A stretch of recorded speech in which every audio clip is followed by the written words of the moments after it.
大家好，歡迎收睇 News 100，我係今日嘅主播 Angela。中國近期喺南海出手，打出一套有史以嚟最強嘅連環回應。根據聯合早報報導，由8月11號朝早6點一路去到15號下晝6點，南中國海多個海域展開為期足足5日嘅連續軍事訓練。相關海域全面封鎖，禁止一切無關船隻駛入。大家要分得清楚，今次絕對唔係嗰幾個鐘頭走個流程、例行擺個樣子演練，而係實打實長時段嘅高強度軍訓。更關鍵嘅係，呢次行動從來都唔係孤立操作。收睇前一定要訂閱、讚好、分享俾更多人知道啦！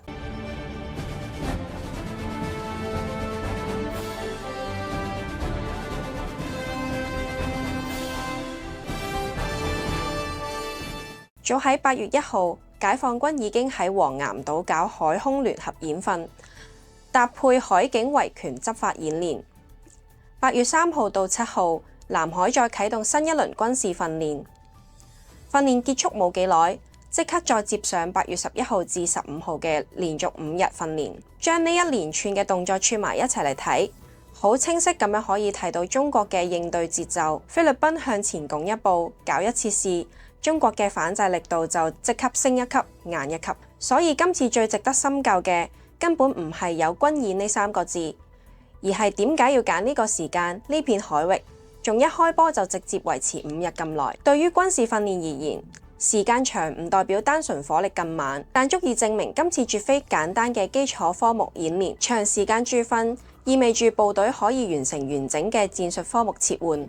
涵蓋兵力協同、海空聯動、指揮通訊、後勤持續保障等高難度嘅實戰內容。雖然外界暫時無法掌握全部訓練細節，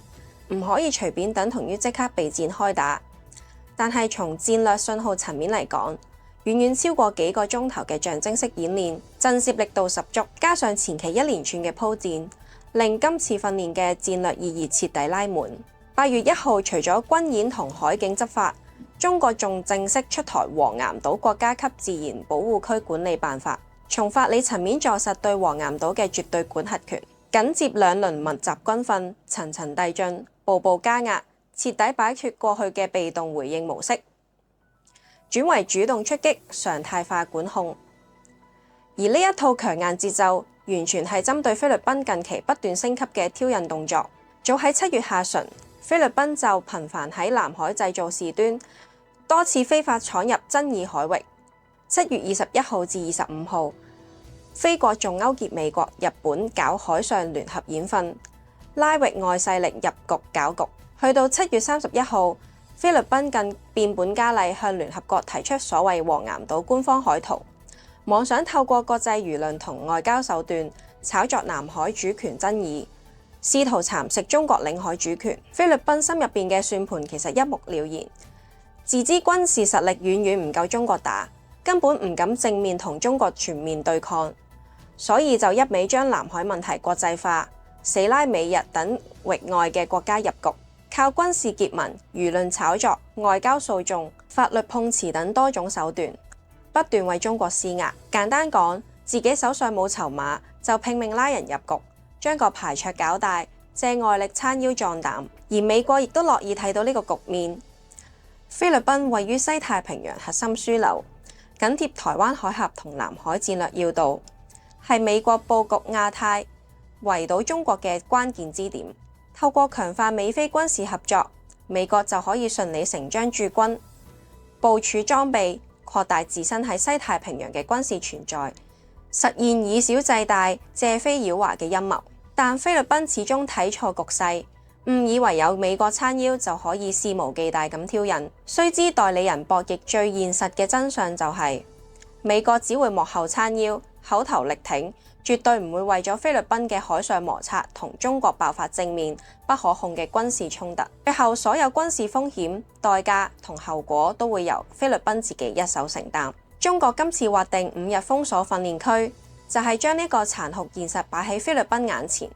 你可以不斷試探底線，但中國嘅反制從來唔會缺席，而且層級只會越嚟越高，手段只會越嚟越全面。更重要嘅係，中國而家嘅應對早已擺脫單純靠軍演示威嘅單一模式，